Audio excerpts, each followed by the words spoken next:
പ്രിയപ്പെട്ട കൂട്ടുകാരെ, 5ാം ക്ലാസ്സിലെ സാമൂഹ്യശാസ്ത്രം 2ാമത്തെ യൂണിറ്റായ ഫ്രം സ്റ്റോൺ ടു മെറ്റൽ, കല്ലിൽ നിന്ന് ലോഹത്തിലേക്ക് എന്ന യൂണിറ്റിന്റെ മുഴുവൻ പഠന പ്രവർത്തനങ്ങളും വിലയിരുത്തൽ ചോദ്യങ്ങളും അവയുടെ ഉത്തരങ്ങളും നമുക്ക് വിശദമായി പഠിക്കാം. പ്രാചീന മനുഷ്യജീവിതത്തെക്കുറിച്ച് ചിത്രകാരന്റെ ഭാവനയിലുള്ള ഒരു ചിത്രത്തോടു കൂടിയാണ് പാഠഭാഗം ആരംഭിക്കുന്നത്. ഈ ചിത്രത്തിലൂടെ അന്നത്തെ മനുഷ്യജീവിതത്തെക്കുറിച്ച് കുറേയേറെ കാര്യങ്ങൾ നമുക്ക് മനസ്സിലാക്കാൻ കഴിയും. ചിത്രത്തിന് താഴെ ഒരു ചോദ്യം ചോദിച്ചിട്ടുണ്ട്.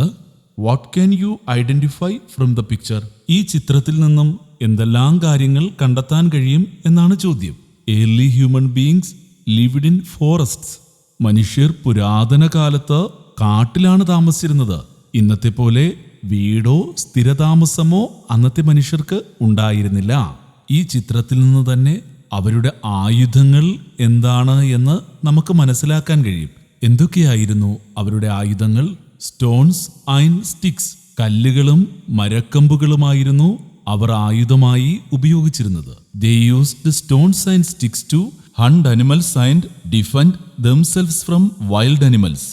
മൃഗങ്ങളെ വേട്ടയാടാനും വന്യമൃഗങ്ങളിൽ നിന്ന് രക്ഷ നേടാനും വേണ്ടി അവർ കല്ലും മരക്കമ്പുകളും ഉപയോഗിച്ചിരുന്നു. ഇന്നത്തെ പോലെ മറ്റായുധങ്ങളൊന്നും അന്നുണ്ടായിരുന്നില്ല. കല്ലും മരക്കമ്പുകളുമായിരുന്നു അവരുടെ ആയുധങ്ങൾ. അവരുടെ വേഷവിധാനങ്ങളെക്കുറിച്ചും ഈ ചിത്രത്തിൽ നിന്ന് നമുക്ക് മനസ്സിലാക്കാൻ കഴിയും. ഇന്നത്തെ മനുഷ്യർ ധരിക്കുന്നത് പോലുള്ള വസ്ത്രങ്ങളായിരുന്നില്ല അവർ ധരിച്ചിരുന്നത്. The leaves and the hide of animals were used as clothes. ഇലകളും മൃഗത്തോലുമായിരുന്നു അവരുടെ വസ്ത്രം. പ്രാചീന മനുഷ്യർ വസ്ത്രമായി ഉപയോഗിച്ചിരുന്നത് എന്തൊക്കെയാണ്? ഇലകളും മൃഗത്തിന്റെ തോലും. പ്രാചീന മനുഷ്യന്റെ ജീവിതത്തെക്കുറിച്ച് കുറച്ചൊക്കെ കാര്യങ്ങൾ നമുക്ക് മനസ്സിലാക്കാൻ കഴിഞ്ഞു, അല്ലേ? A human being does not have a gigantic body like that of an elephant, sharp claws like that of a tiger or the strength of a bison. എന്താണ് ഇവിടെ പറഞ്ഞിരിക്കുന്നത്? മനുഷ്യർക്ക് ആനയുടേതുപോലെ വലിയ ശരീരമോ പുലിയുടേതുപോലെ കൂർത്ത നഖങ്ങളോ കാട്ടുപോത്തിന്റെ കരുത്തോ ഇല്ല. Hence tools and weapons were essential for the early man defend themselves from wild animal and to collect food. നമ്മൾ പറഞ്ഞതാണ്, ആദിമ മനുഷ്യർ കാട്ടിലാണ് താമസിച്ചിരുന്നത്. അവിടെ ഒരുപാട് വന്യമൃഗങ്ങൾ ഉണ്ടാകും. ഈ വന്യമൃഗങ്ങളിൽ നിന്ന് രക്ഷ നേടുന്നതിനും ആഹാരം സമ്പാദിക്കുന്നതിനും ആദിമ മനുഷ്യന് ഉപകരണങ്ങളും ആയുധങ്ങളും ആവശ്യമായിരുന്നു. അതിനുവേണ്ടി അവർ ഉപയോഗിച്ച വസ്തു എന്തായിരുന്നു? ആ stone was material that influenced the early human life the most. This period came to be known as stone age. ആദിമ മനുഷ്യന്റെ ജീവിതത്തെ സ്വാധീനിച്ച ഒരു പ്രധാന വസ്തുവായിരുന്നു ശില, കല്ല്. അതിനാൽ ഈ കാലഘട്ടം സ്റ്റോൺ ഏജ്, അതായത് ശിലായുഗം എന്നറിയപ്പെടുന്നു. What is stone age? എന്താണ് ശിലായുഗം? The period in which stones were used as tools and weapons are known as stone age. ഉപകരണങ്ങളും ആയുധങ്ങളും നിർമ്മിക്കാൻ സ്റ്റോൺ ഉപയോഗിച്ചിരുന്ന കാലഘട്ടം. സ്റ്റോൺ എന്ന് പറയുന്നത് കല്ല്, ശില. ഉപകരണങ്ങളും ആയുധങ്ങളും നിർമ്മിക്കുവാൻ ശില ഉപയോഗിച്ചിരുന്ന കാലഘട്ടമാണ് ശിലായുഗം. ആ കാലഘട്ടത്തിലെ ഉപകരണങ്ങളെല്ലാം ശില കൊണ്ടാണ് നിർമ്മിച്ചിരുന്നത്. What is stone age? The period in which stones were used as tools and weapons are known as stone age.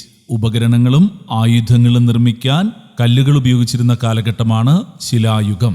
Stone age is classified into 2 types, palaeolithic age and neolithic age.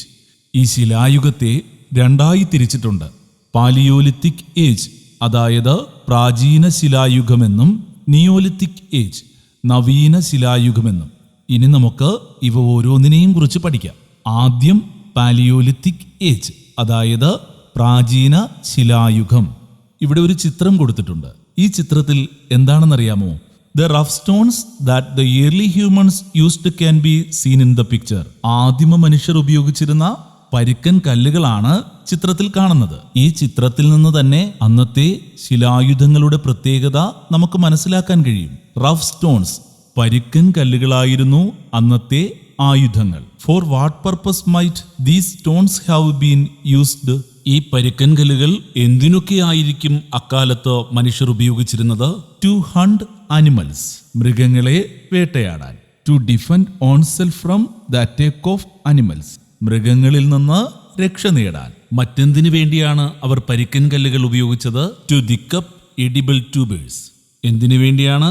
കാട്ടുകിഴങ്ങുകൾ കുഴിച്ചെടുക്കാൻ. To cut wood. മരം മുറിക്കുന്നതിനുമൊക്കെ അവർ പരിക്കൻ കല്ലുകൾ ഉപയോഗിച്ചു. What is palaeolithic age or old stone age? എന്താണ് പ്രാചീന ശിലായുഗം? The period in which rough stones were used as tools and weapons is called Palaeolithic age. ആയുധങ്ങളും ഉപകരണങ്ങളുമായി പരുക്കൻ കല്ലുകൾ ഉപയോഗിച്ച കാലഘട്ടത്തെ പ്രാചീന ശിലായുഗം എന്ന് വിളിക്കുന്നു. എന്താണ് paleolithic age or old stone age? The period in which rough stones were used as tools and weapons is called Palaeolithic age. വളരെ എളുപ്പമാണ്. ആയുധങ്ങളും ഉപകരണങ്ങളുമായി പരുക്കൻ കല്ലുകൾ ഉപയോഗിച്ച കാലഘട്ടത്തെ പ്രാചീന ശിലായുഗം എന്ന് വിളിക്കുന്നു. അക്കാലത്തെ മനുഷ്യർ എവിടെയാകും താമസിച്ചിട്ടുണ്ടാവുക? ഇന്നത്തെ പോലെ സ്ഥിരതാമസമോ വീടുകളോ അന്നുണ്ടായിരുന്നില്ല. During this age man lived in caves and ate fruits and tubers and meat of 100 animals. എവിടെയാണ് അവരുടെ താമസ സ്ഥലം? ഗുഹകളിലായിരുന്നു അക്കാലത്തെ മനുഷ്യരുടെ താമസം. അവരെന്താണ് ഭക്ഷിച്ചിരുന്നത്? കാട്ടിൽ നിന്ന് കിട്ടുന്ന കിഴങ്ങുകളും പഴങ്ങളും വേട്ടയാടി കിട്ടുന്ന മൃഗങ്ങളുടെ മാംസവും അവർ ഭക്ഷണമായി ഉപയോഗിച്ചു. പ്രാചീന ശിലായുഗത്തിലെ മനുഷ്യർ താമസിച്ചിരുന്നത് ഗുഹകളിലായിരുന്നു. കാട്ടിൽ നിന്ന് കിട്ടുന്ന കിഴങ്ങുകളും പഴങ്ങളും വേട്ടയാടി കിട്ടുന്ന മൃഗങ്ങളുടെ മാംസവുമാണ് അവർ ഭക്ഷണമായി ഉപയോഗിച്ചിരുന്നത്. വളരെ പ്രധാനപ്പെട്ട ഒരു കണ്ടുപിടുത്തം അക്കാലത്തുണ്ടായി. The use of fire was an invention of this age. പ്രാചീന ശിലായുഗത്തിലാണ് മനുഷ്യർ ആദ്യമായി തീ ഉപയോഗിക്കാൻ തുടങ്ങിയത്.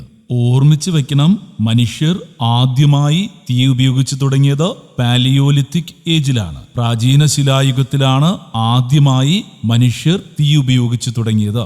തീയുടെ ഉപയോഗം മനുഷ്യജീവിതത്തിൽ ഒരുപാട് മാറ്റങ്ങൾ ഉണ്ടാക്കി. പ്രാചീന മനുഷ്യൻ തീ ഉപയോഗിക്കുന്ന ചിത്രകാരന്റെ ഭാവനയിലുള്ള ഒരു ചിത്രം ഇവിടെ നൽകിയിട്ടുണ്ട്.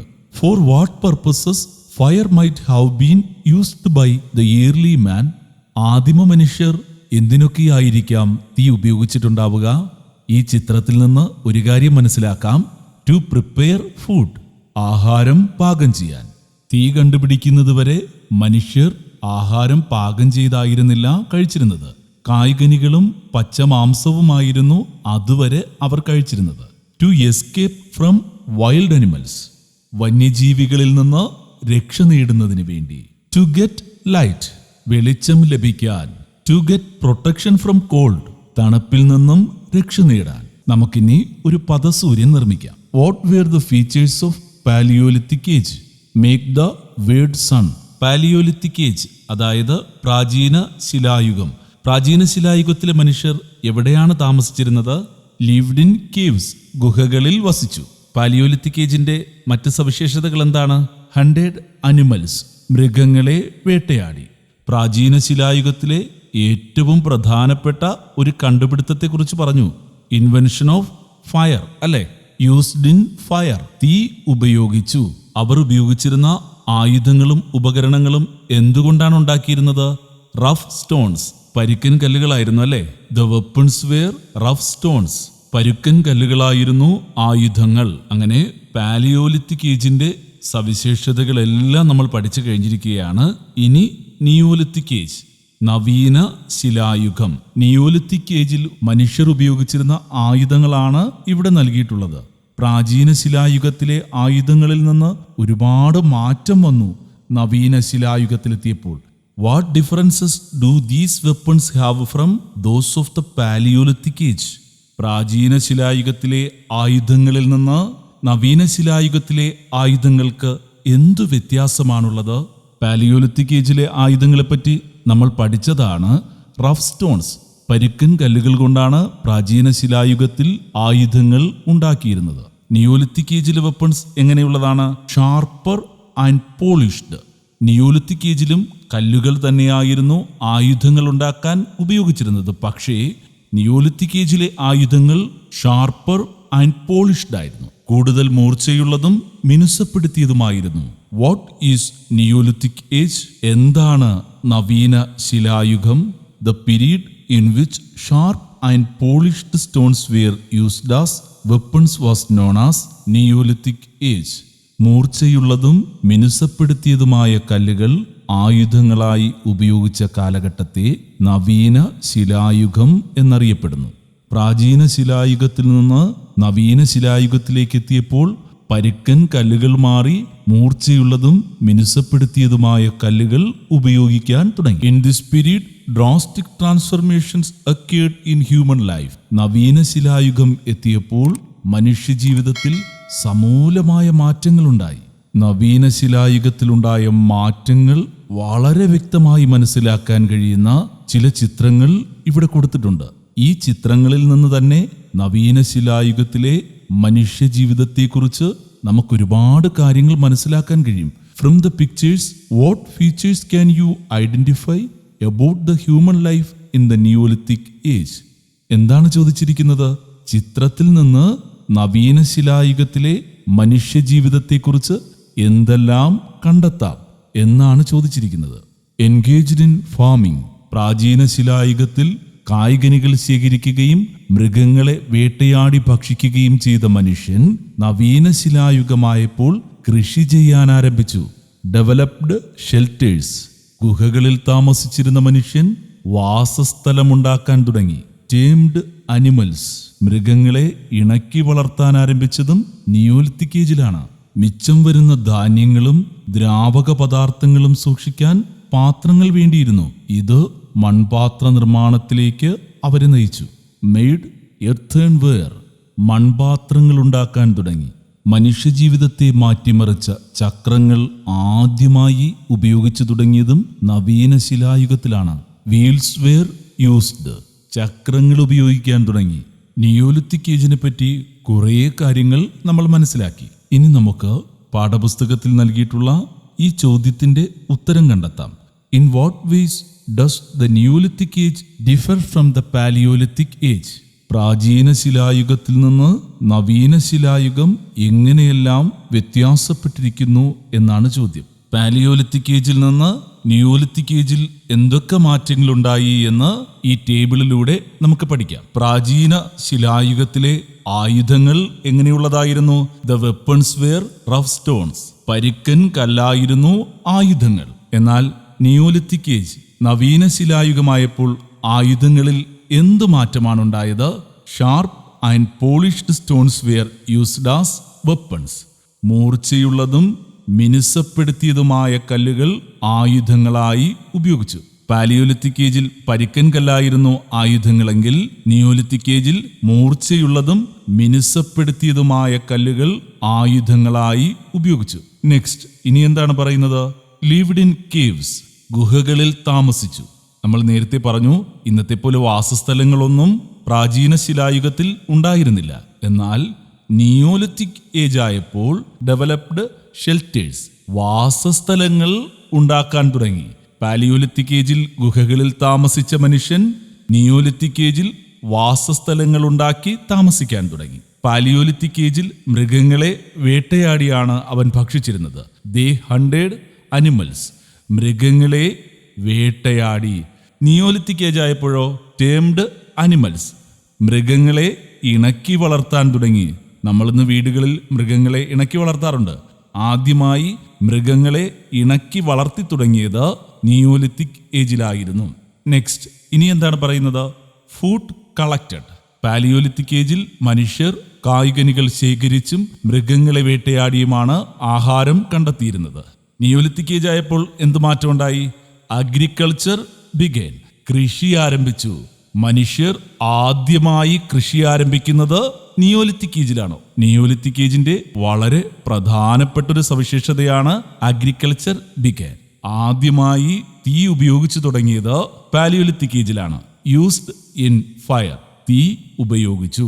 നിയോലിത്തിക് ഏജിലെ ഒരു പ്രധാന കണ്ടെത്തൽ എന്തായിരുന്നു? Used wheels. ചക്രങ്ങൾ ഉപയോഗിച്ചു തുടങ്ങി. ആദ്യമായി മനുഷ്യർ ചക്രങ്ങൾ ഉപയോഗിച്ചു തുടങ്ങിയത് നിയോലിത്തിക് ഏജിലാണ്. ഇത് മാത്രമല്ല, മൺപാത്രങ്ങൾ നിർമ്മിച്ചു തുടങ്ങിയതും സ്ഥിരമായി ഒരിടത്ത് താമസിച്ചു തുടങ്ങിയതും സമൂഹ ജീവിതം ആരംഭിച്ചതുമൊക്കെ നിയോലിത്തിക് ഏജിലാണ്. ഇനി നമുക്ക് പഠിക്കാനുള്ളത് ബ്രോൺസ് ഏജ്, വെങ്കലയുഗത്തെക്കുറിച്ചാണ്. പാലിയോലിത്തിക് ഏജിൽ പരുക്കൻ കല്ലുകൾ മാത്രം ഉപയോഗിച്ചിരുന്ന മനുഷ്യർ പിന്നീട് നിയോലിത്തിക് ഏജ് ആയപ്പോൾ മൂർച്ചയുള്ളതും മിനുസപ്പെടുത്തിയതുമായ കല്ലുകൾ ആയുധങ്ങളായി ഉപയോഗിച്ചു.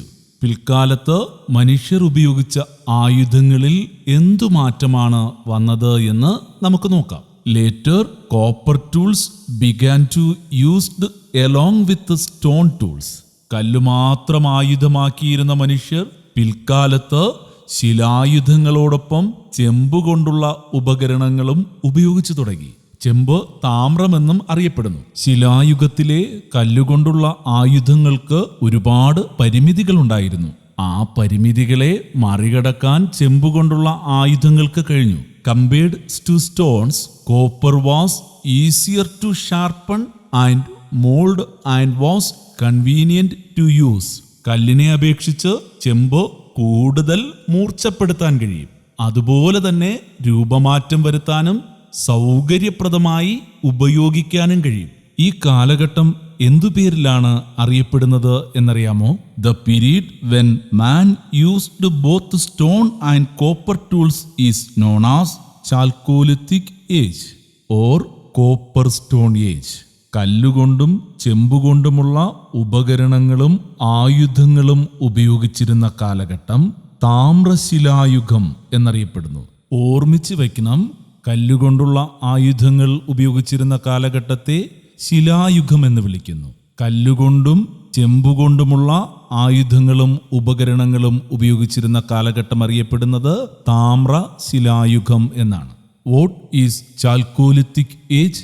എന്താണ് താമ്രശിലായുഗം? The period when man used both stone and copper tools is known as chalcolithic age. കല്ലുകൊണ്ടും ചെമ്പുകൊണ്ടുമുള്ള ഉപകരണങ്ങളും ആയുധങ്ങളും ഉപയോഗിച്ചിരുന്ന കാലഘട്ടം താമ്രശിലായുഗം എന്നറിയപ്പെടുന്നു. ചെമ്പിനെയാണ് താമ്രം എന്നറിയപ്പെടുന്നത്. അതുകൊണ്ട് തന്നെ ഈ കാലഘട്ടം താമ്രശിലായുഗം എന്നറിയപ്പെടുന്നു. Which metal was first used by man? മനുഷ്യൻ ആദ്യമായി ഉപയോഗിച്ച ലോഹം ഏതാണ്?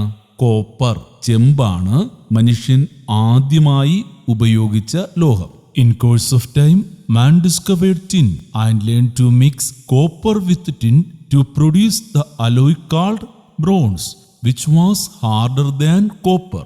ചെമ്പിനെ ഏതു ലോഹവുമായി മിക്സ് ചെയ്താണ് വെങ്കലമുണ്ടാക്കിയത്? ടിൻ. എന്താണ് ടിൻ? ഈയം. തുടർന്ന് ഈയം കണ്ടെത്തുകയും ഈയത്തെ ചെമ്പുമായി ഉരുക്കി ചേർത്ത് വെങ്കലമെന്ന ലോഹസങ്കരം നിർമ്മിക്കുകയും ചെയ്തു. അങ്ങനെ ഒരു പുതിയ ലോഹം മനുഷ്യൻ കണ്ടെത്തുകയാണ്. ഈയത്തെ ചെമ്പുമായി ചേർത്ത് ബ്രോൺസ്, വെങ്കലം അഥവാ ഓട്. വെങ്കലം ചെമ്പിനേക്കാൾ കടുപ്പമുള്ളതായിരുന്നു. അതുകൊണ്ട് തന്നെ കൂടുതൽ ബലമുള്ള ആയുധങ്ങളും ഉപകരണങ്ങളും ഉണ്ടാക്കാൻ കഴിഞ്ഞു. അങ്ങനെയാണെങ്കിൽ എന്താണ് വെങ്കലയുഗം? What is bronze age? The age in which bronze was widely used to make weapons and tools is called Bronze Age. ആയുധങ്ങളും ഉപകരണങ്ങളും ഉണ്ടാക്കാൻ വെങ്കലം ഉപയോഗിച്ച കാലം വെങ്കലയുഗം എന്നറിയപ്പെടുന്നു. എന്താണ് വെങ്കലയുഗം? The age in which bronze was widely used to make weapons and tools is called Bronze Age. ആയുധങ്ങളും ഉപകരണങ്ങളും ഉണ്ടാക്കാൻ വെങ്കലം ഉപയോഗിച്ച കാലമാണ് വെങ്കലയുഗം എന്നറിയപ്പെടുന്നത്. ഇനി പാഠപുസ്തകത്തിൽ ഒരു ഫ്ലോ ചാർട്ട് തന്നിട്ടുണ്ട്. Complete the following flow chart related to ancient human life. പ്രാചീന കാലത്തെ മനുഷ്യജീവിതവുമായി ബന്ധപ്പെട്ട് ചുവടെ തന്നിട്ടുള്ള ഫ്ലോ ചാർട്ട് പൂർത്തിയാക്കുക എന്നാണ് പറഞ്ഞിട്ടുള്ളത്. മനുഷ്യർ പ്രാചീന കാലത്ത് ഉപയോഗിച്ച ആയുധങ്ങളിലും ഉപകരണങ്ങളിലും വന്ന മാറ്റങ്ങളുടെ അടിസ്ഥാനത്തിലാണ് ഈ ഫ്ലോ ചാർട്ട് കംപ്ലീറ്റ് ആക്കേണ്ടത്. പാലിയോലിത്തിക് ഏജ്, പ്രാചീന ശിലായുഗം. പാലിയോലിത്തിക് ഏജിലെ ആയുധങ്ങളും ഉപകരണങ്ങളും എങ്ങനെയുള്ളതായിരുന്നു? റഫ് സ്റ്റോൺസ്, പരുക്കൻ കല്ലുകളായിരുന്നു. അതിനുശേഷം വന്ന മാറ്റം എന്താണ്? Finished and polished stone tools. മൂർച്ചയുള്ളതും മിനുസപ്പെടുത്തിയതുമായ കല്ലുകൾ കൊണ്ടുള്ള ആയുധങ്ങളും ഉപകരണങ്ങളും ഉപയോഗിച്ച കാലഘട്ടം. അതേത് കാലഘട്ടമാണ്? നിയോലിത്തിക് ഏജ്, നവീന ശിലായുഗം.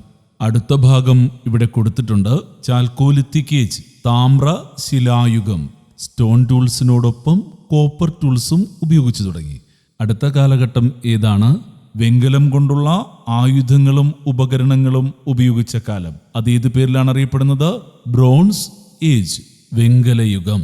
വെങ്കലം കൊണ്ടുള്ള ആയുധങ്ങളുടെയും ഉപകരണങ്ങളുടെയും ഉപയോഗം മനുഷ്യജീവിതത്തിൽ എന്തെല്ലാം മാറ്റങ്ങളാണ് വരുത്തിയതെന്ന് നോക്കാം.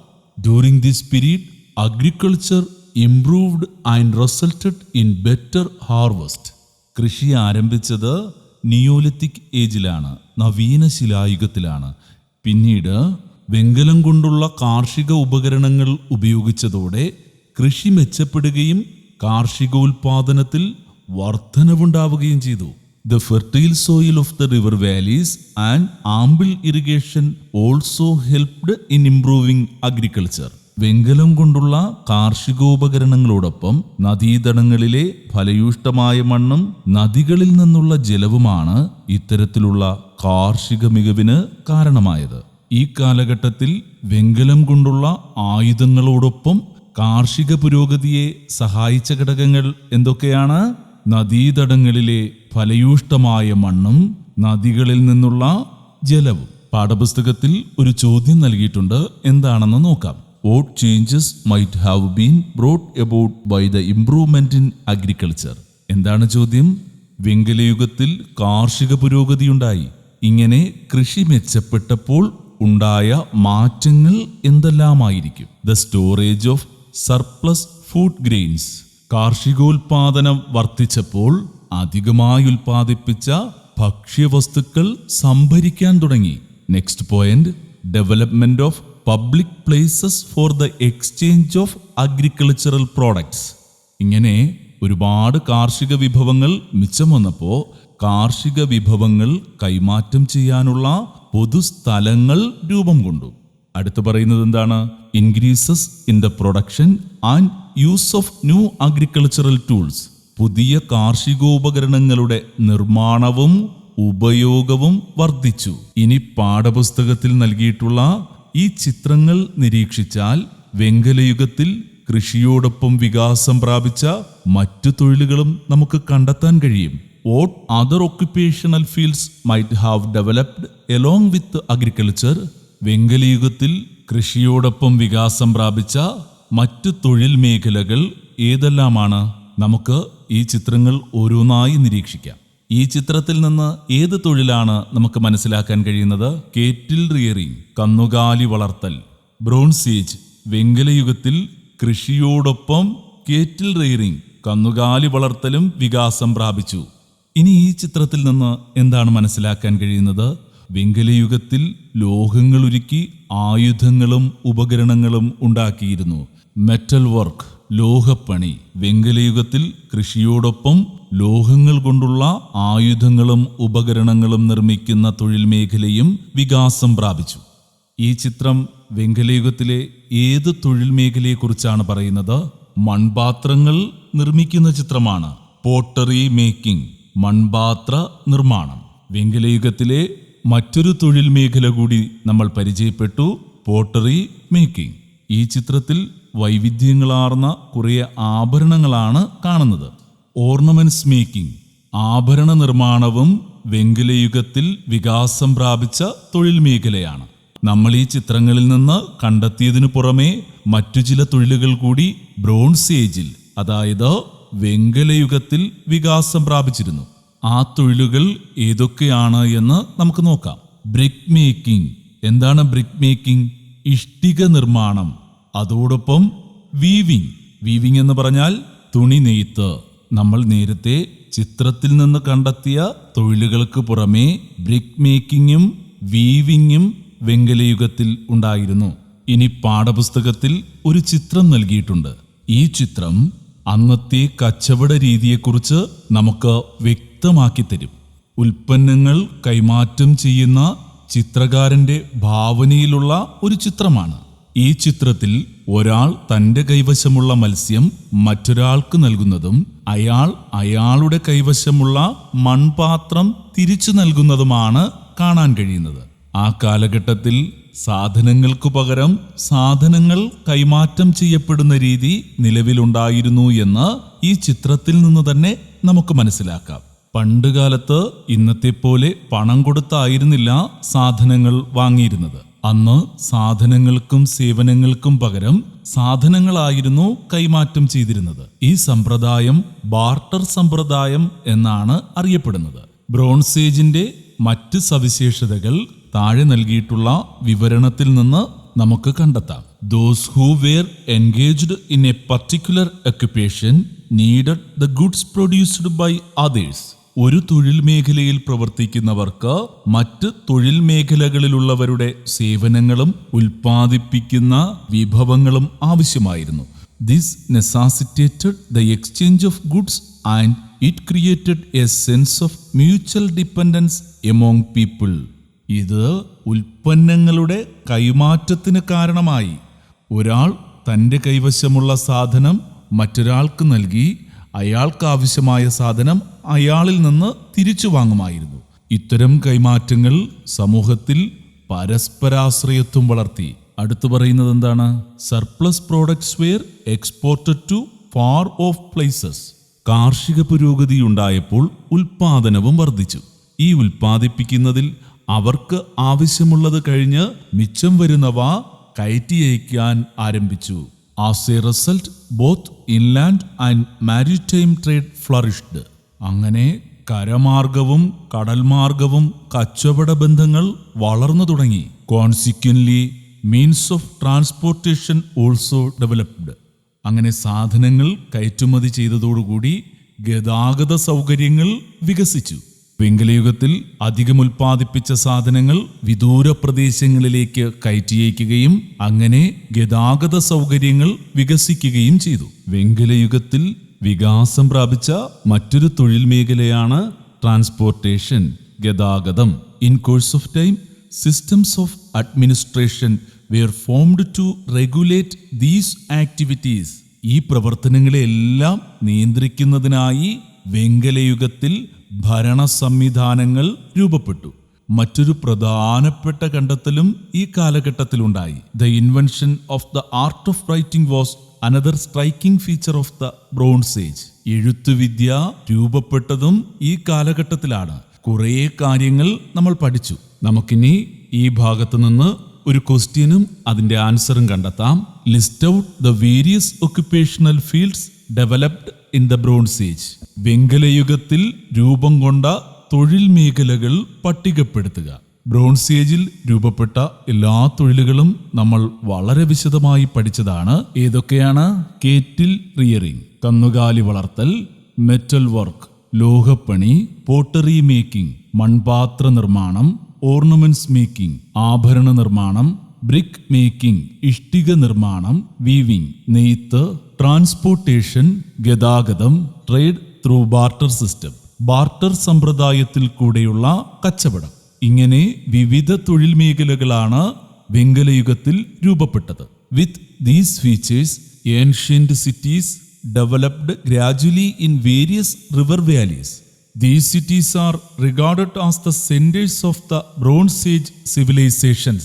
ഇത്തരം സവിശേഷതകളോടെ വിവിധ നദീതടങ്ങളിൽ പ്രാചീന നഗരങ്ങൾ വികസിച്ചു വന്നു. ഇവയാണ് വെങ്കലയുഗ സംസ്കാരങ്ങളുടെ കേന്ദ്രങ്ങൾ. Bronze age civilisations. വെങ്കലയുഗ സംസ്കാരങ്ങൾ രൂപപ്പെട്ടത് നദിയുടെ തീരങ്ങളിലാണ് എന്ന് ഓർമ്മിച്ചു വയ്ക്കണം. ആദ്യം നമ്മൾ പഠിക്കാൻ പോകുന്നത് മെസൊപ്പൊട്ടേമിയൻ സിവിലൈസേഷൻ, മെസൊപ്പൊട്ടേമിയൻ സംസ്കാരത്തെക്കുറിച്ചാണ്. നദിയുടെ തീരങ്ങളിലാണ് വെങ്കലയുഗ സംസ്കാരങ്ങൾ ഉയർന്നു വന്നത് എന്ന് നമ്മൾ പഠിച്ചതാണ്. അങ്ങനെയാണെങ്കിൽ മെസൊപ്പൊട്ടേമിയൻ സിവിലൈസേഷൻ ഏത് നദിയുടെ തീരത്താണ് വികസിച്ചു വന്നത്? The Mesopotamian civilization flourished in the valleys between the Euphrates and the Tigris rivers. ഏതൊക്കെ നദിയുടെ തീരങ്ങളിലാണ് മെസൊപ്പൊട്ടേമിയൻ സിവിലൈസേഷൻ നിലനിന്നിരുന്നത്? യൂഫ്രട്ടീസ്, ടൈഗ്രീസ് നദീതടങ്ങളിലാണ് മെസൊപ്പൊട്ടേമിയൻ സംസ്കാരം നിലനിന്നിരുന്നത്. മറ്റ് സംസ്കാരങ്ങൾ കൂടി പഠിക്കുമ്പോൾ ഇത് മറന്നു പോകരുത്.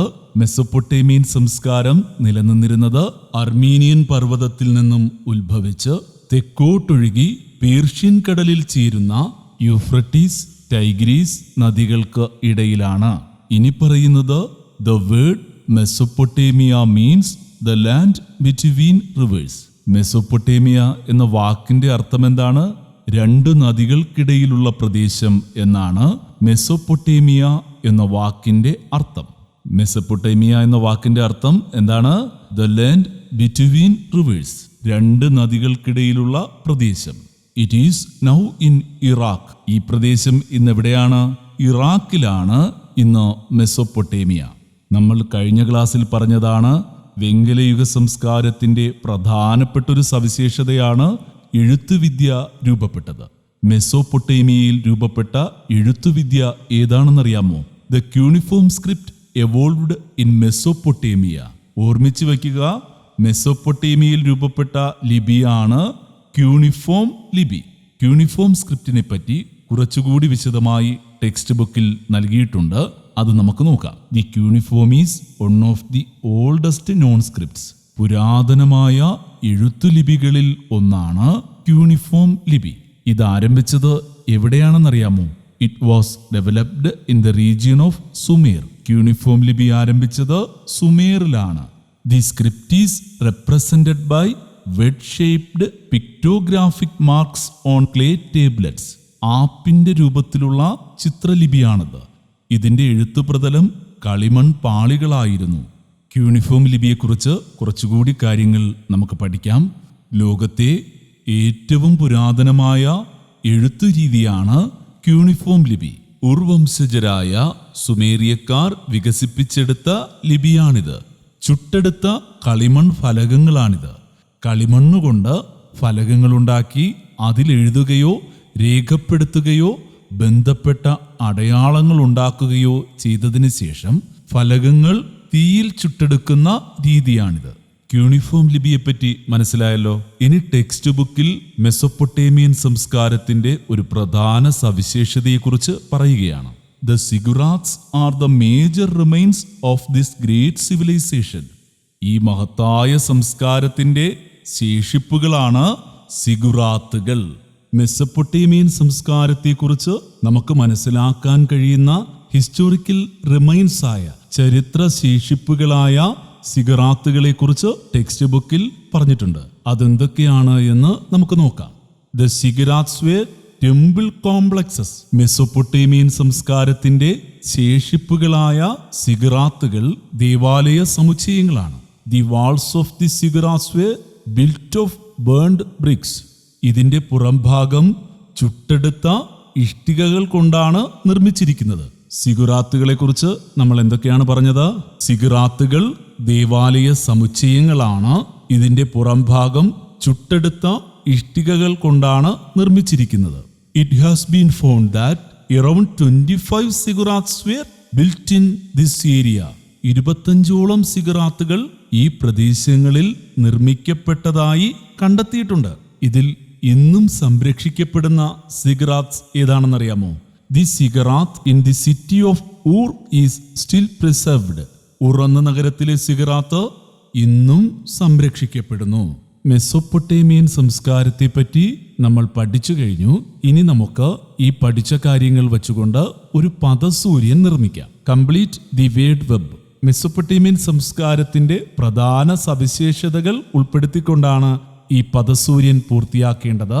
ഈ പദസൂര്യനിൽ ആദ്യം നമുക്ക് മെസൊപ്പൊട്ടേമിയൻ സംസ്കാരം നിലനിന്നിരുന്ന നദികൾ എഴുതാം. ഏതൊക്കെ നദികൾക്കിടയിലാണ് മെസൊപ്പൊട്ടേമിയൻ സംസ്കാരം നിലനിന്നിരുന്നത്? The Mesopotamian civilization flourished in the valleys between the Euphrates and the Tigris rivers. Euphrates, Tigris. അപ്പോൾ നമുക്ക് ആദ്യം അതെഴുതാം. ഇനി നമുക്ക് മെസൊപ്പൊട്ടേമിയ എന്ന വാക്കിന്റെ അർത്ഥം എന്താണ് എന്നെഴുതാം. The land between reverse. രണ്ട് നദികൾക്കിടയിലുള്ള പ്രദേശം. മെസൊപ്പൊട്ടേമിയൻ സംസ്കാരത്തിന്റെ രണ്ട് സവിശേഷതകൾ നമ്മൾ എഴുതി കഴിഞ്ഞു. നമ്മൾ പഠിച്ച മറ്റൊരു സവിശേഷത എന്താണ്?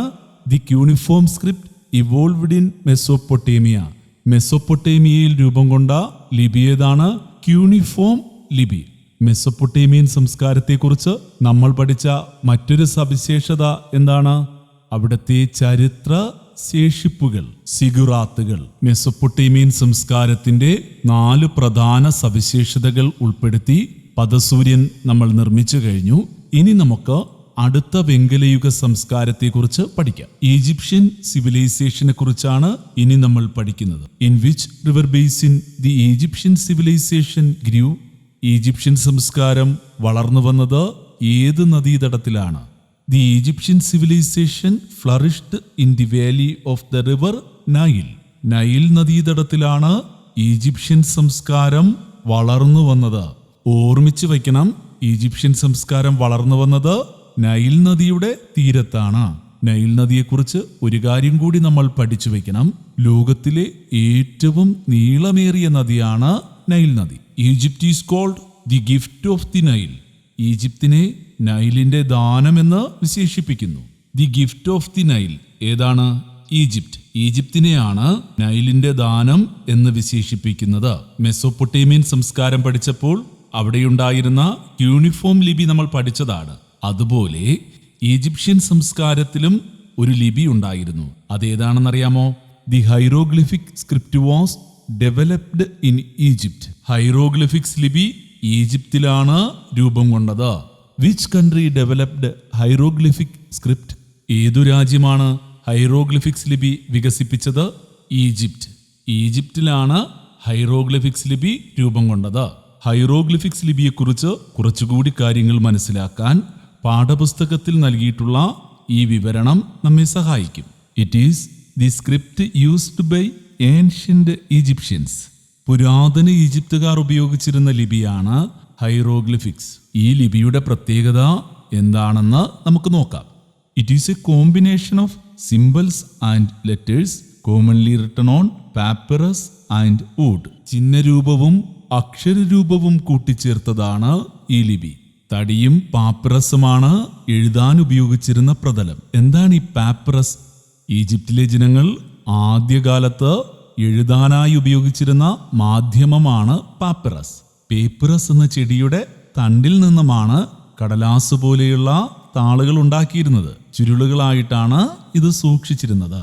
നെടുകെ പിളർന്ന പേപ്പിറസ് ചെടിയുടെ തണ്ടിൽ നിന്നും നേർത്ത പാളികളായി മുറിച്ചെടുത്ത് അവയെ പരസ്പരം കൂട്ടിച്ചേർത്താണ് കടലാസിന് പകരം എഴുതാനുള്ള മാധ്യമം ഉണ്ടാക്കിയിരുന്നത്. എന്താണ് പാപ്പിറസ് എന്ന് മനസ്സിലായല്ലോ. പാപ്പിറസും തടിയുമാണ് എഴുതാനായി അവർ ഉപയോഗിച്ചിരുന്നത്. ഇനി ഇവിടത്തെ ചരിത്ര ശേഷിപ്പുകളെ കുറിച്ച് നമുക്ക് നോക്കാം. The world famous pyramids are the most remarkable remains of this civilisation. ലോകപ്രസിദ്ധങ്ങളായ പിരമിഡുകൾ ഈ സംസ്കാരത്തിന്റെ ശേഷിപ്പുകളാണ്. എന്താണ് ഈ pyramid? The pyramids are the tombs of the pharaohs, the rulers of Egypt. ഈജിപ്തിലെ ഭരണാധികാരികൾ ഫറവോ എന്നാണ് അറിയപ്പെട്ടിരുന്നത്. ഈജിപ്തിലെ ഭരണാധികാരികളായിരുന്ന ഫറവോമാരുടെ ശവകുടീരങ്ങളാണ് പിരമിഡുകൾ. ഈജിപ്തിലെ ഭരണാധികാരികൾ അറിയപ്പെട്ടിരുന്നത് ഏതു പേരിലാണ്? ഫറവോ. ഫറവോമാരുടെ ശവകുടീരങ്ങളാണ് പിരമിഡുകൾ. The biggest pyramid is the one at Giza, built by the pharaoh of Khufu. Khufu രാജാവ് നിർമ്മിച്ച ഗിസയിലെ പിരമിഡാണ് ഇവയിൽ ഏറ്റവും വലുത്. 13 ഏക്കർ വിസ്തീർണവും 500 അടി ഉയരവുമുണ്ട് ഈ പിരമിഡിന്. എന്തുമാത്രം വലുതായിരുന്നു ഈ പിരമിഡെന്ന് ഒന്ന് ആലോചിച്ചു നോക്കൂ. പ്രതിമ നിർമ്മാണത്തിലും അസാമാന്യ വൈഭവം അവർ പ്രകടിപ്പിച്ചിരുന്നു. മനുഷ്യന്റെ തലയും സിംഹത്തിന്റെ ഉടലുമുള്ള സ്ഫിങ്സ് പ്രതിമ ഒരു വിസ്മയമാണ്. ഇത് നൈലിന്റെ തീരത്താണ് സ്ഥിതി ചെയ്യുന്നത്. ഈ പ്രതിമയ്ക്ക് 100 അടി നീളവും 70 അടി പൊക്കവുമുണ്ട്. ഈജിപ്ഷ്യൻ സംസ്കാരത്തെക്കുറിച്ച് കുറേയേറെ കാര്യങ്ങൾ നമ്മൾ പഠിച്ചു കഴിഞ്ഞു. നമ്മൾ പഠിച്ച കാര്യങ്ങളിൽ നിന്ന് ഒരു വർക്ക്ഷീറ്റ് നമുക്ക് കംപ്ലീറ്റ് ചെയ്യാം. Complete the worksheet. വർക്ക്ഷീറ്റ് പൂർത്തിയാക്കുക. Egyptian civilisation flourished in the valley of the river. Egyptian സംസ്കാരം വളർന്നു വന്ന നദീതടം ഏതാണ്? നൈൽ. നൈൽ നദിയുടെ തീരത്താണ് ഈജിപ്ഷ്യൻ സംസ്കാരം വളർന്നു വന്നത്. The gift of the Nile. നൈലിന്റെ ദാനം. നൈലിന്റെ ദാനം ഏതാണ്? ഈജിപ്റ്റ്. ഈജിപ്തിനെയാണ് നൈലിന്റെ ദാനം എന്ന് വിശേഷിപ്പിക്കുന്നത്. നൈം the script used by ancient Egyptians. ഈജിപ്തുകാർ ഉപയോഗിച്ചിരുന്ന ലിപി ഏതാണ്? Hieroglyphics. The rulers of Egypt are known as. ഈജിപ്തിലെ ഭരണാധികാരികൾ അറിയപ്പെട്ടിരുന്നത് ഏതു പേരിലാണ്? ഫറവോ എന്നാണ് ഈജിപ്തിലെ ഭരണാധികാരികൾ അറിയപ്പെട്ടിരുന്നത്. The tombs of the pharaohs known as. ഫറവോമാരുടെ ശവകുടീരം ഏതു പേരിലാണ് അറിയപ്പെടുന്നത്? പിരമിഡുകൾ. ഈജിപ്ഷ്യൻ സംസ്കാരവും നമ്മൾ പഠിച്ചു കഴിഞ്ഞിരിക്കുകയാണ്. ഇനി നമുക്ക് പഠിക്കാനുള്ളത് വെങ്കലയുഗത്തിൽ വികാസം പ്രാപിച്ച ചൈനീസ് സിവിലൈസേഷനെ കുറിച്ചാണ്. In which river basin the Chinese civilisation grew. Chinese സംസ്കാരം വളർന്നു വന്നത് ഏത് നദീതടത്തിലാണ്? The Chinese civilisation flourished in the Hwang Ho river valley. Hwang Ho നദീതടത്തിലാണ് ചൈനീസ് സംസ്കാരം നിലനിന്നിരുന്നത്. ഓർമ്മിച്ചു വയ്ക്കണം, ചൈനീസ് സംസ്കാരം നിലനിന്നിരുന്നത് ഹൊയാങ്ഹോ നദീതടത്തിലാണ്. It is remarkable that the Chinese pictographic script formed in the bronze age exist even today with some changes. വെങ്കലയുഗത്തിൽ രൂപപ്പെട്ട ചൈനീസ് ലിപിയാണ് മാറ്റങ്ങളോടെ ഇന്നും ചൈനയിൽ നിലനിൽക്കുന്നത്. The Chinese were experts in making bronze sculptures. വെങ്കല ശില്പങ്ങൾ നിർമ്മിക്കുന്നതിൽ അവർ വിദഗ്ധരായിരുന്നു. ടെക്സ്റ്റ് ബുക്കിൽ നൽകിയിട്ടുള്ള ഈ വെങ്കല പ്രതിമ നിരീക്ഷിച്ചാൽ തന്നെ വെങ്കല ശില്പങ്ങൾ നിർമ്മിക്കുന്നതിൽ ചൈനക്കാർ എത്രമാത്രം വിദഗ്ധരായിരുന്നു എന്ന് മനസ്സിലാക്കാൻ കഴിയും. ചൈനീസ് സംസ്കാരത്തെക്കുറിച്ച് നമ്മൾ പഠിച്ചു കഴിഞ്ഞു. ഇനി നമുക്ക് വെങ്കലയുഗത്തിൽ വികാസം പ്രാപിച്ച ഹാരപ്പൻ സംസ്കാരത്തെക്കുറിച്ച് പഠിക്കാം. On which river bank Harappan civilisation flourished. ഏത് നദീതടത്തിലാണ് ഹാരപ്പൻ സംസ്കാരം വളർന്നത്? The Harappan civilisation flourished in the valley of the river Indus. Indus river എന്ന് പറയുന്നത് സിന്ധു നദിയാണ്. സിന്ധു നദീതടത്തിലാണ് ഹാരപ്പൻ സംസ്കാരം വികാസം പ്രാപിച്ചത്. ഓർമ്മിച്ചു വയ്ക്കണം, സിന്ധു നദിയുടെ തീരത്താണ് ഹാരപ്പൻ സംസ്കാരം വികാസം പ്രാപിച്ചത്. സിന്ധു നദീതടത്തിൽ രൂപം കൊണ്ടതുകൊണ്ട് ഹാരപ്പൻ സിവിലൈസേഷനെ ഇൻഡസ് വാലി സിവിലൈസേഷൻ, സിന്ധു നദീതട സംസ്കാരമെന്നും അറിയപ്പെടുന്നു. ഹാരപ്പൻ സംസ്കാരം നിലനിന്നിരുന്ന പ്രദേശങ്ങൾ ഇന്ന് ഏതൊക്കെ രാജ്യത്തിലാണെന്നറിയാമോ? The major sites of the civilisation are situated in the present India and Pakistan. ഈ പ്രദേശങ്ങൾ ഇന്നത്തെ ഇന്ത്യയിലും പാകിസ്ഥാനിലുമാണ്. ഹാരപ്പൻ സിവിലൈസേഷന്റെ ഏറ്റവും മികച്ച സവിശേഷതയായിരുന്നു town planning. Town planning was a striking feature of the Harappan civilisation. Town planning എന്ന് പറഞ്ഞാൽ നഗരാസൂത്രണം. ഹാരപ്പയിലെ നഗരാസൂത്രണം വളരെ മികച്ചതായിരുന്നു. ഹാരപ്പൻ സിവിലൈസേഷന്റെ ഏറ്റവും പ്രധാനപ്പെട്ട സവിശേഷതകളിൽ ഒന്നാണ് ടൗൺ പ്ലാനിംഗ്, നഗരാസൂത്രണം. The thoroughfares, drainage system, granaries, street centers, multi-storied houses made of burned bricks, etc. astonish even the modern world. Harappan സംസ്കാരത്തിന്റെ അത്ഭുതപ്പെടുത്തുന്ന പ്രത്യേകതകൾ പറഞ്ഞിരിക്കുകയാണ്. എന്തൊക്കെയാണ്? തറോഫിയേഴ്സ് എന്ന് പറഞ്ഞാൽ അക്കാലത്തെ തെരുവ് വീഥികൾ, അതായത് പാതയോരങ്ങൾ. ഡ്രെയിനേജ് സിസ്റ്റം, അഴുക്കുചാലുകൾ, മലിനജലം ഒഴുകിപ്പോകാനുള്ള ഓടകളൊക്കെ അക്കാലത്ത് നിർമ്മിച്ചിരുന്നു. ഗ്രാനറീസ് എന്ന് പറഞ്ഞാൽ ധാന്യപ്പുരകൾ. Trade centres. എന്താണ് ട്രേഡ് സെന്റേഴ്സ് എന്ന് പറഞ്ഞാൽ? കച്ചവട കേന്ദ്രങ്ങൾ. Multi storeyed houses made of burn bricks എന്ന് പറഞ്ഞാൽ ചുടുകട്ടകൾ കൊണ്ട് നിർമ്മിച്ച ബഹുനില വീടുകൾ എന്നിവ ലോകത്തെ പോലും അത്ഭുതപ്പെടുത്തുന്നവയാണ്. അക്കാലഘട്ടത്തിൽ ലോകത്തെ വിസ്മയിപ്പിക്കുന്ന മികച്ച നിർമ്മാണ രീതികൾ ഉണ്ടായിരുന്നു എന്നാണ് പറയുന്നത്. The Harappan people were familiar with the art of writing. വെങ്കലയുഗ സംസ്കാരത്തിന്റെ ഏറ്റവും പ്രധാന സവിശേഷതയായ എഴുത്തുവിദ്യയും ഹാരപ്പയിലെ ജനങ്ങൾക്ക് അറിയാമായിരുന്നു. ഹാരപ്പൻ സിവിലൈസേഷനിലെ പ്രധാന നഗരങ്ങൾ ഏതാണെന്നറിയാമോ? Mohenjodaro, Harappa, Kalibangan and Lothal were the major cities of the Indus valley civilisation. Sindhu നദീതട സംസ്കാരത്തിലെ പ്രധാന നഗരങ്ങളായിരുന്നു മോഹൻജദാരോ, ഹാരപ്പ, കാലിബംഗൻ, ലോത്തൽ.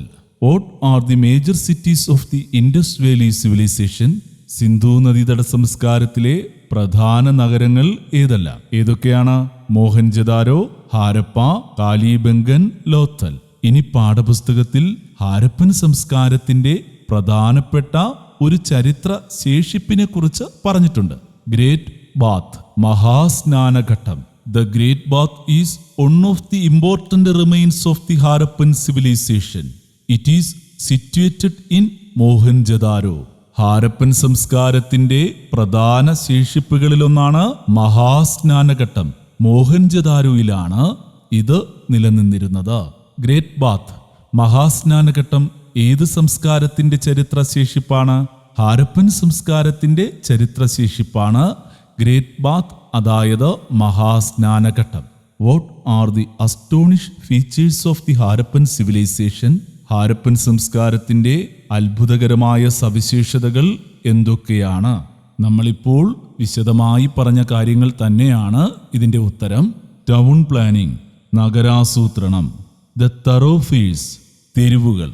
ഡ്രെയിനേജ് സിസ്റ്റം, അഴുക്കുചാലുകൾ. ഗ്രാനറീസ്, ധാന്യപ്പുരകൾ. ട്രേഡ് സെന്റേഴ്സ്, കച്ചവട കേന്ദ്രങ്ങൾ. Multi storeyed houses made of burn bricks, ചുടുകട്ടകൾ കൊണ്ട് നിർമ്മിച്ച ബഹുനില വീടുകൾ. ദ ഗ്രേറ്റ് ബാത്ത്, മഹാസ്നാനഘട്ടം. ഇവയെല്ലാം ഹാരപ്പൻ സംസ്കാരത്തിന്റെ അത്ഭുതപ്പെടുത്തുന്ന സവിശേഷതകളാണ്. ഇനി നമുക്ക് വിലയിരുത്തൽ ചോദ്യങ്ങളും അവയുടെ ഉത്തരവും പഠിക്കാം. Let's assess. Compare and contrast the tools, implements and weapons of the paleolithic age with those of the neolithic age. എന്താണ് പറഞ്ഞിരിക്കുന്നത്? പ്രാചീന ശിലായുഗത്തിലെ ആയുധങ്ങളെയും ഉപകരണങ്ങളെയും നവീന ശിലായുഗത്തിലെ ആയുധങ്ങളും ഉപകരണങ്ങളുമായി താരതമ്യം ചെയ്യുക. പാലിയോലിത്തിക് ഏജ്, പ്രാചീന ശിലായുഗത്തിലെ ആയുധങ്ങൾ എങ്ങനെയുള്ളതായിരുന്നു? വെപ്പൺസ് ഹാഡ് നോ ഷേപ്പ്, ആയുധങ്ങൾക്ക് ആകൃതി ഉണ്ടായിരുന്നില്ല. എന്നാൽ നിയോലിത്തിക് ഏജ് ആയപ്പോഴോ വെപ്പൺസ് ഹാഡ് ഷേപ്പ്, ആയുധങ്ങൾക്ക് ആകൃതി ഉണ്ടായിരുന്നു. പാലിയോലിത്തിക് ഏജിൽ റഫ് സ്റ്റോൺസ്, പരിക്കൻ കല്ലുകളാണ് ആയുധങ്ങളായി ഉപയോഗിച്ചിരുന്നത്.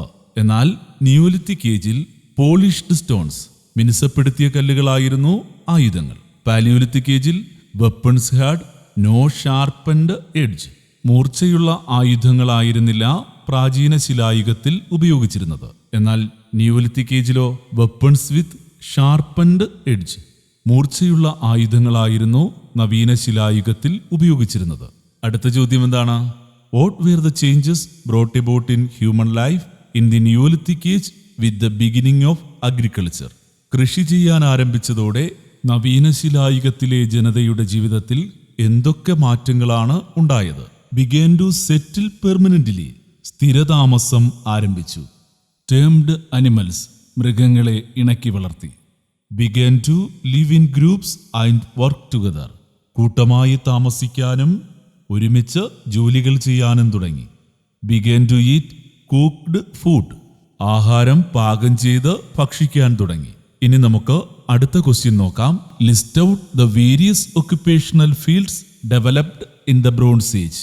വെങ്കലയുഗത്തിൽ രൂപം കൊണ്ട തൊഴിൽ മേഖലകൾ പട്ടികപ്പെടുത്തുക. കേറ്റിൽ റിയറിംഗ്, കന്നുകാലി വളർത്തൽ. മെറ്റൽ വർക്ക്, ലോഹപ്പണി. പോട്ടറി മേക്കിംഗ്, മൺപാത്ര നിർമ്മാണം. ഓർണമെന്റ്സ് മേക്കിംഗ്, ആഭരണ നിർമ്മാണം. ബ്രിക്ക് മേക്കിംഗ്, ഇഷ്ടിക നിർമ്മാണം. വീവിംഗ്, നെയ്ത്ത്. ട്രാൻസ്പോർട്ടേഷൻ, ഗതാഗതം. Trade through barter system, barter സമ്പ്രദായത്തിൽ കൂടെയുള്ള കച്ചവടം. ഈ ക്ലാസ് നിങ്ങൾക്ക് ഇഷ്ടപ്പെട്ടു എങ്കിൽ തീർച്ചയായും ലൈക്ക് ചെയ്യുക, ഷെയർ ചെയ്യുക, നിങ്ങളുടെ വിലയേറിയ അഭിപ്രായങ്ങൾ രേഖപ്പെടുത്തുക. ഈ ചാനൽ ആദ്യമായി കാണുന്നവരാണ് എങ്കിൽ ചാനൽ സബ്സ്ക്രൈബ് ചെയ്ത് ബെല്ലൈക്കൺ എനേബിൾ ചെയ്ത് വയ്ക്കുക. അടുത്ത ക്ലാസ്സിൽ നമുക്ക് കാണാം.